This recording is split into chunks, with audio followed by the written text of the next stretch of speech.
आघाडी सरकारमध्ये येण्याची इच्छा दर्शवलेली आहे. इम्तियाज जलील यांनी एक मिनिट सर, आज पक्ष प्रवेश झालेला आहे, नवीन पदभार देण्यात आलेला आहे, त्याबद्दल काय सांगाल? पक्ष प्रवेश नाहीये, दोन जबाबदारी देण्यात आली.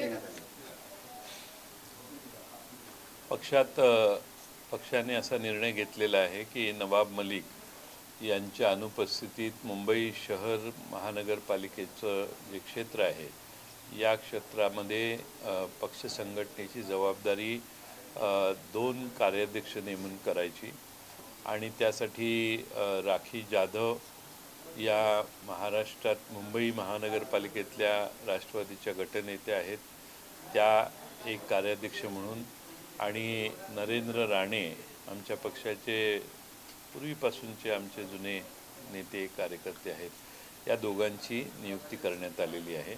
आज सर्व जिल्हा अध्यक्ष मुंबईतले यांना बोलवून त्यांच्याबरोबर पक्ष संघटनेची सविस्तर चर्चा त्या दोघांच्या समावेत मी केली आणि मला खात्री आहे की या दोघांच्या कार्यकाळात आमची संघटना अधिक भक्कम मुंबई शहरात होईल. सर, कायमस्वरूपीची ही नियुक्ती आहे की तात्पुरत्या स्वरूपाची? कार्याध्यक्ष म्हणून त्यांची कायमस्वरूपी नियुक्ती केलेली आहे. म्हणजे पक्ष संघटनेच्या मध्ये जी या नियुक्त्या असतात त्या पक्ष संघटना ठरवेल तिथपर्यंत असतात. आज त्यांना कार्याध्यक्ष म्हणून दोघांना नेमणूक देण्याचं काम करण्यात आलेलं आहे.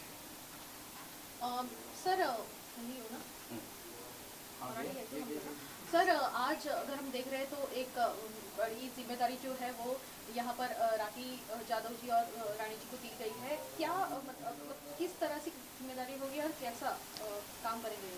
मुंबई प्रदेश अध्यक्ष नवाब मलिक हैं और अभी वो उपलब्ध नहीं है, इसलिए पार्टी चलाने के लिए आवश्यकता अनुसार हमने दो कार्याध्यक्ष की नियुक्ति की है और राखी जाधव जो महानगर पालिका की हमारी पार्टी की गठनेता है और नरेंद्र राणे बहुत बुजुर्ग और अनेक सालों से हमारी पार्टी के लिए युवक राष्ट्रवादी में से तब से काम कर रहे हैं, ये दोनों को ये कार्याध्यक्ष की जिम्मेदारी दी है और मुझे पूरा विश्वास है कि पूरे शहर में वो अच्छा काम करके संगठन बढ़ाएंगे.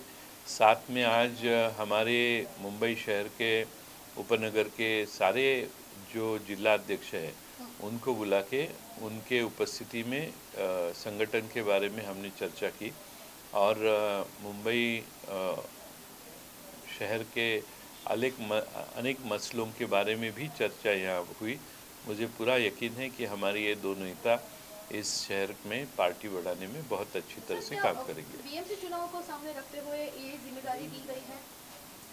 बीएमसी चुनाव तो आने ही वाला है और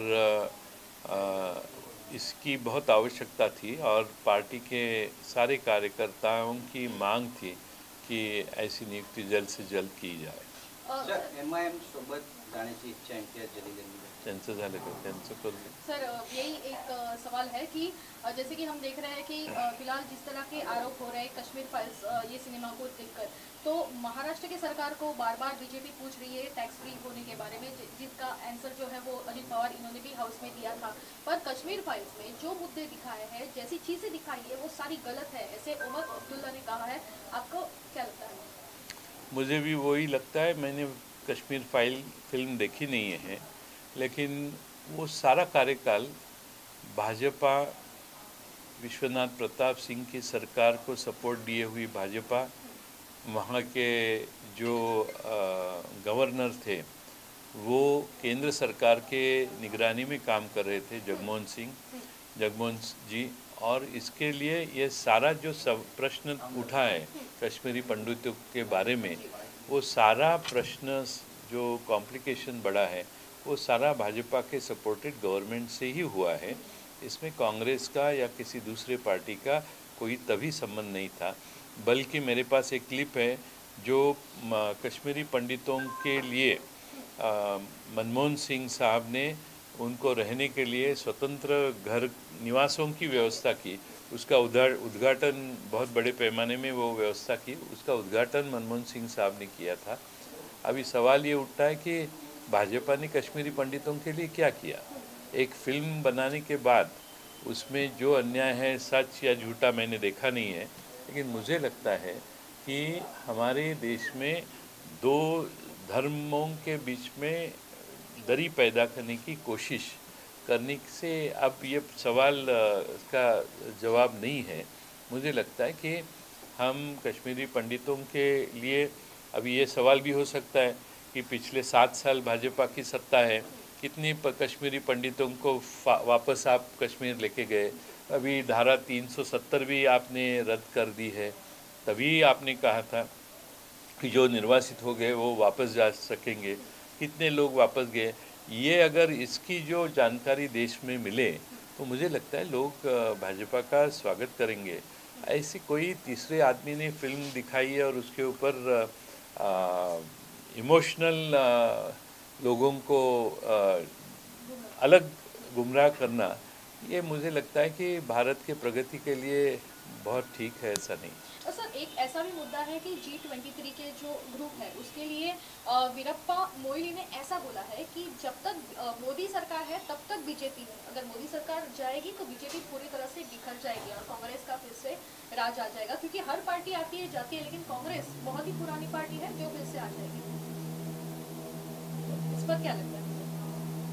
मुझे लगता है कि वो जाने के बाद हम आएंगे, ऐसी इस सपनों में किसी ने भी नहीं रहना चाहिए। उसके लिए कष्ट होने की आवश्यकता है, कोशिश जारी रहने की आवश्यकता है। लोगों के सामने लगातार हमें जाना चाहिए। लोगों को अगर मोदी सरकार की कुछ गलतियां हैं तो सामने रखनी चाहिए। अगर मोदी सरकार अच्छा काम करती है तो उसकी कभी कभी सराहना करने में भी कोई गलत नहीं है। सिर्फ ये डेमोक्रेसी ओपन होनी चाहिए। ओपन माइंड से हम हर चीज़ों की तरफ देखने की आवश्यकता है। सर, पर आपको लगता है मतलब जिस तरह का वक्तव्य उन्होंने किया है कि मोदी युग जाने के बाद बीजेपी बिखर जाएगी? नहीं, अभी मोदी युग कब जाएगा कब नहीं, ये आपकी कोशिश के ऊपर निर्भर करता है। अगर आप कोशिश ही नहीं की तो ये मोदी युग ऐसा नहीं है। तो उनकी गलतियां लोगों के सामने रखने के लिए आपने कुछ कोशिश करनी चाहिए, ऐसा मुझे लगता है।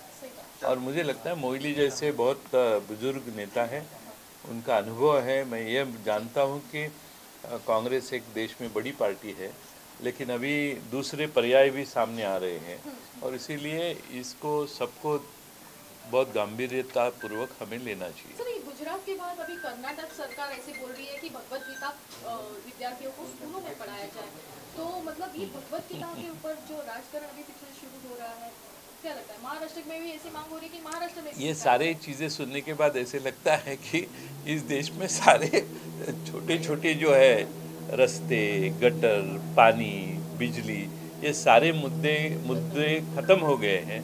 और अभी स्कूल में क्या पढ़ाना, इतना ही जो स्कूल में पढ़ाते हैं जिससे हमारे देश में नई पीढ़ी सामने आती है, उसमें कुछ पढ़ाना, नई इन्फॉर्मेशन देना, नया नॉलेज देना कोई गलत बात नहीं है। मैं उसका विरोध नहीं करता हूँ।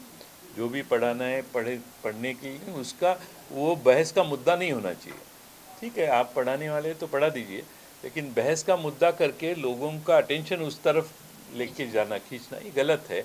अभी कर्नाटक में सारे सवालों का जवाब उनको मिला है, तो शायद ये मुद्दा महत्व का होता है। आखिरी सवाल पूछती हूँ, गरीबों को ये इसमें कोई दिलचस्पी नहीं रहती।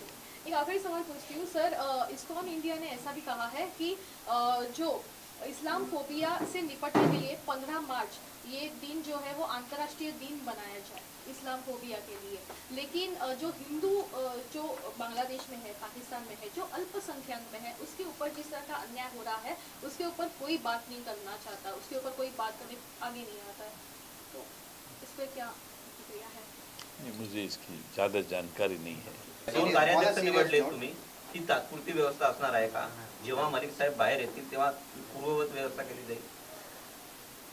दोघांना कार्याध्यक्ष म्हणून नेमलेलं आहे, ही कायमची व्यवस्था आहे आणि मलिक साहेबांच्या अनुपस्थितीत हे दोघं काम करत आहेत. मलिक साहेब ज्यावेळी बाहेर येतील त्यावेळी स्वतंत्रपणाने विचार केला जाईल, पण या दोघांना कायम स्वरूपानं आपण नेमलेलं आहे, यांना बदलण्याचा प्रश्न उद्भवणार नाही. कश्मीर मुद्द्यावरती आपण जो इंग्लिश बॅटिंग तुम्हाला काश्मीर फाईल्स तुम्ही तो उमर चित्रपट बघितला का? आणि कारण आता त्यानंतर मनसे मी काश्मीर फाईल्स हा सिनेमा पाहिलेला नाही आहे, पण मी जे वाचलं काही छोटे छोटे मुद्दे वाचले त्यात असं दिसतंय की भारतामध्ये हा काश्मीरी पंडितांच्या निर्वासित झाल्याचा प्रश्न जो होता तो ज्या काळात सुरू झाला त्यावेळी व्ही.पी. सिंग भारताचे पंतप्रधान होते. अटल बिहारी वाजपेयी, अडवाणी साहेब या भारतीय जनता पक्षाने त्यांना बाहेरून पाठिंबा दिलेला होता आणि त्यांच्या हट्टापायी त्या ठिकाणी जगमोहन सिंगांना पाठवण्यात आलं. त्यावेळी फारुख अब्दुल्ला मला वाटतं तिथं मुख्यमंत्री होते. त्यांनी राजीनामा दिला आणि मग जगमोहन सिंग यांचीच राजवट त्या ठिकाणी चालू होती. हे पूर्ण नियंत्रण भाजप प्रणित सरकारचं काश्मीरवर होतं आणि त्यावेळी काश्मीरी पंडित निर्वासित होते. त्या ठिकाणाहून बसेसच्या बसेस भरून जगमोहन सिंग राज्यपाल असताना बसेसच्या बसेस भरून काश्मीरी पंडितांची वाहतुकीची व्यवस्था केली आणि त्यांना बाहेर काढलं. त्यावेळी एकंदर साधा प्रकार जर बघितला तर काश्मीरी पंडितांचं निर्वासित होणं हे भारतीय जनता पक्षाच्या पाठिंब्यावरच असणाऱ्या सरकारने केलेलं आहे.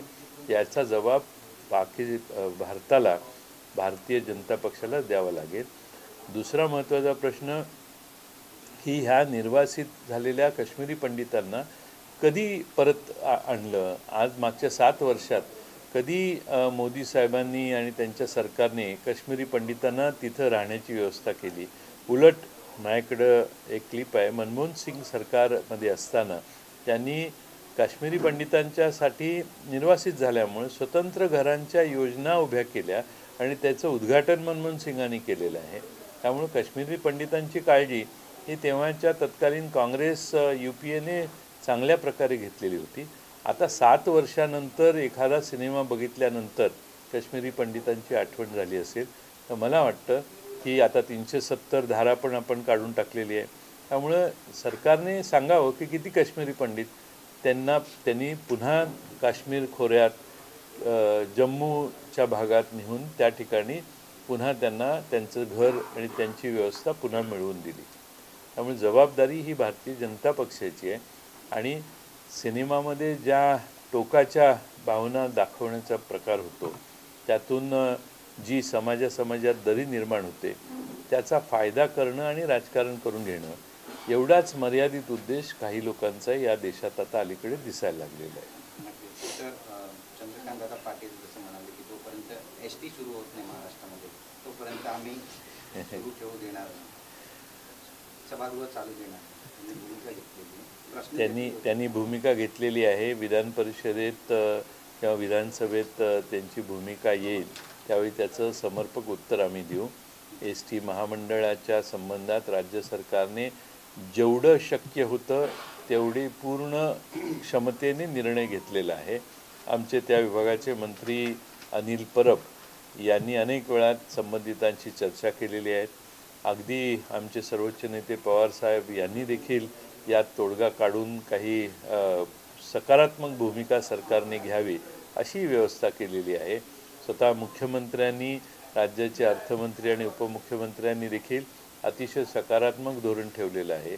त्यामुळं ST कर्मचाऱ्यांना जे शक्य आहे ते सगळं सरकारने देऊ केलेलं आहे. आता त्या ST कर्मचाऱ्यांनी केलेला संप हा बरेचसे लोक हजर झालेले आहेत, काही गैरहजर आहेत. त्यांच्यासाठी देखील राज्य सरकारने त्यांना किती तारखेपर्यंत हजर राहावं याविषयी सूचना द्यायचं ठरवलेलं होतं. मला वाटतं की ST कर्मचाऱ्यांच्या बाबतीत सरकारला पूर्ण सहानुभूती आहे. पण महामंडळ मर्ज करणं राज्य सरकारमध्ये अशी अनेक महामंडळ आहेत, त्यामुळं आपल्याला ते करता येणार नाही. ST महामंडळ फायद्यात कसं येईल आणि ST कर्मचाऱ्यांचा पगार कसा चांगल्या पद्धतीनं मिळेल हे बघण्याचं काम आपण सगळ्यांनी केलं पाहिजे असं मला वाटतं. त्यासाठी त्यांना ST कर्मचाऱ्यांना वेठीला धरून कोणी राजकारण करण्याची आवश्यकता नाही. कोल्हापूर उत्तर विधानसभेची जी जागा आहे ती काँग्रेसला सोडण्यात आली, त्यामुळे शिवसेनेत नाराजी, फेसबुकवरती कॅम्पेन नाराजी व्यक्त केली आहे. स्वतःचे राजेश क्षीरसागर आहे ते कालपासून हॉटेलचे बंद झाले. एखादा निर्णय हा तिथे काँग्रेस पक्षाचे आमदार निवडून आलेले होते. दुर्दैवाने कोरोनाच्या नंतर झालेले कॉम्प्लिकेशनमुळं त्यांचं निधन झालं. निधन झाल्यानंतर काँग्रेस पक्षाची जी जागा आहे, काँग्रेस पक्षाने जो काही निर्णय घेतला असेल त्याला तिन्ही पक्षांचं महाविकास आघाडीतलं समर्थन आहे. त्यांना त्याबाबतीत समर्थन देणं आवश्यक आहे. काँग्रेस आणि शिवसेना याबाबतीत चर्चा करतील आणि ते दोघंही सामोपचाराने निर्णय करतील. राष्ट्रवादी काँग्रेसची भूमिका स्पष्ट आहे की ज्यांची जागा असेल त्या ठिकाणी त्या पक्षाच्या उमेदवाराला पाठिंबा द्यायचा. सर, जसं आपण बघतोय की या ठिकाणी म्हणजे देवेंद्र फडणवीस यांनी शिवसेनेला जनाब शिवसेना म्हणत डिवचण्याचा प्रयत्न केलेला आहे. मित्रपक्ष शिवसेना सध्या सत्तेमध्ये तुमच्या सोबत आहे आणि MIM बरोबर शिवसेना युती करू शकते असा सवालही उपस्थित करण्यात आला आहे. नेमकं काय पक्षाचं? मला वाटत नाही की MIM बरोबर शिवसेना कधी युती करेल असा आभास निर्माण करणं, कारण MIM ही भाजपला मदत करणारी संघटना दिसते. समाजवादी पक्षाचा जो उत्तर प्रदेशमध्ये पराभव झाला त्या 2000 मताच्या पेक्षा कमी फरकाने जवळपास 86 जागांच्यावर त्यांचा पराभव झाला. त्या सर्व ठिकाणी MIMच्या उमेदवारांनी 4-5 हजार, 6 हजार, 7 हजार, 5 हजार, 3 हजार मतं अशी खाल्लेली आहे. त्यामुळं भारतीय जनता पक्षाचा उत्तर प्रदेशमधला विजय याचं श्रेय भाजपला नाही तर MIMला द्यावं लागेल. आणि त्यामुळे MIM ही भाजपची बी टीम आहे हे भारतभर आता सर्वांना कळलेलं आहे.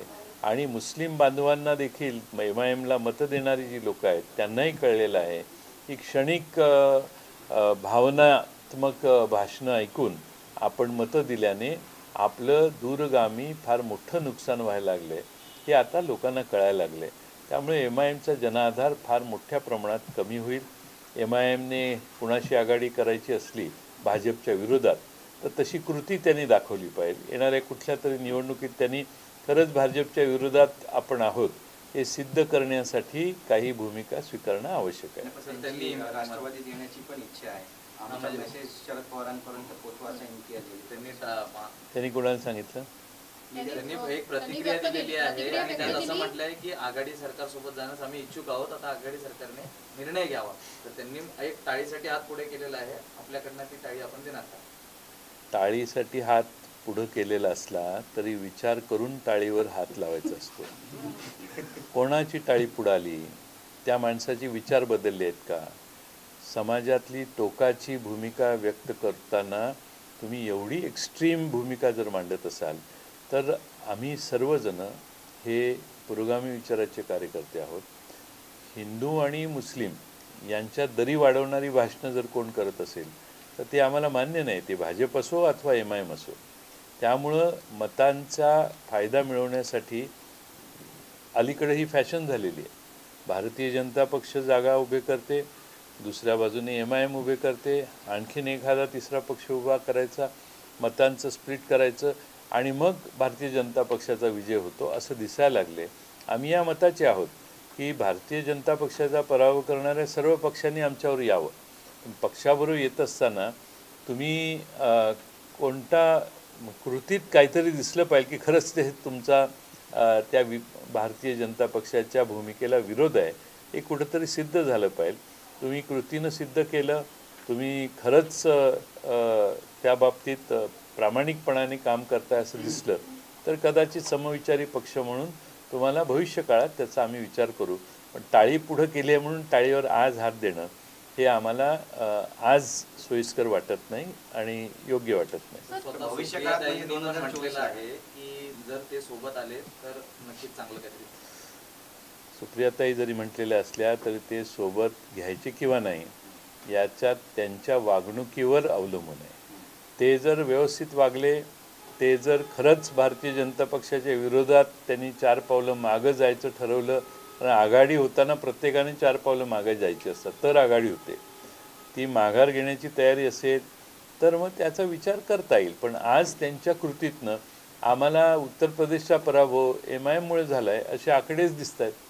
उद्या औरंगाबाद महानगरपालिकेत देखील ते वेगळे उभे राहणार आणि मतांचं विभाजन करणार आणि भारतीय जनता पक्षाला कसा मदत होईल हे बघणार.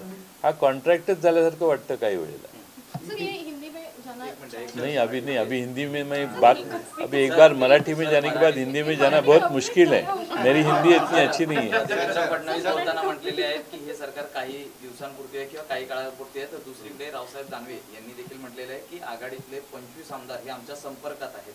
कसं पाहताय? तुमचा प्रश्न चुकीचा आहे. देवेंद्र फडणवीस असं म्हटले की 2024 नंतर आमचं सरकार येणार असा प्रश्न आहे. असं 2024 मध्ये पूर्ण बहुमताने हां, म्हणजे आता तर म्हणजे 2024 पर्यंत आमचं सरकार राहणार हे पहिल्यांदा तुम्ही सगळ्यांनी अधोरेखित करा. 25 आमदार आपण म्हणताय आमचे इकडे जाणार तिकडे जाणार. आमदारांनी राजीनामा दिल्यावर तो परत त्या मतदारसंघात निवडून आला पाहिजे की नाही. आम्ही 3 पक्ष काय एवढे येडे वाटलो का काय तुम्हाला. एक आमदार निवडून येणार नाही, नंबर 1. नंबर 2, आमदार असा कोणताही विचार करत नाहीत. उलट परवा जे बजेट मांडलं त्यात भारतीय जनता पक्षाच्या आमदारांना देखील आमच्या सरकारने चांगल्या प्रोव्हिजन्स केलेले आहेत. त्यामुळं आता भारतीय जनता पक्षाच्या आमदार हे महाविकास आघाडीचं कौतुक करतात खाजगीनं. सांगतात की हे आम्हाला देवेंद्र फडणवीसांच्या काळात जेवढे पैसे नाही मिळाले तेवढे पैसे आता मिळायला लागलेले आहेत. त्यामुळं स्वतःच्या बुडाखाली काय जळतंय याची थोडीशी माहिती भारतीय जनता पक्षाने घ्यावी. त्यांचे पण आमदार येण्यास इच्छुक आहे महाविकास आघाडी. मी असं म्हणत नाही आहे, कारण उगाच बाता मारणं हा आमचा स्वभाव नाही. ज्या दिवशी घडेल त्याच्या आधी 2 तास तुम्हाला मी सांगेन. सर वो यूपी वाला मुद्दा जो आपने कहा ना एमआईएम वाला, तो एमआईएम का मुद्दा जरा एक हिंदी में बताना सर.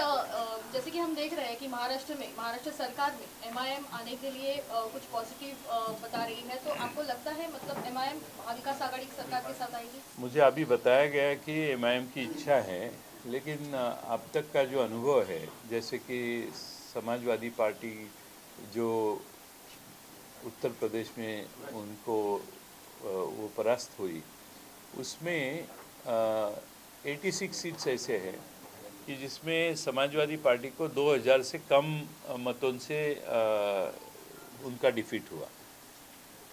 इसका मतलब है कि वो सारे 86 जगहों पे आप देखेंगे तो एमआईएम को 2000 से ज़्यादा वोट्स मिले हैं.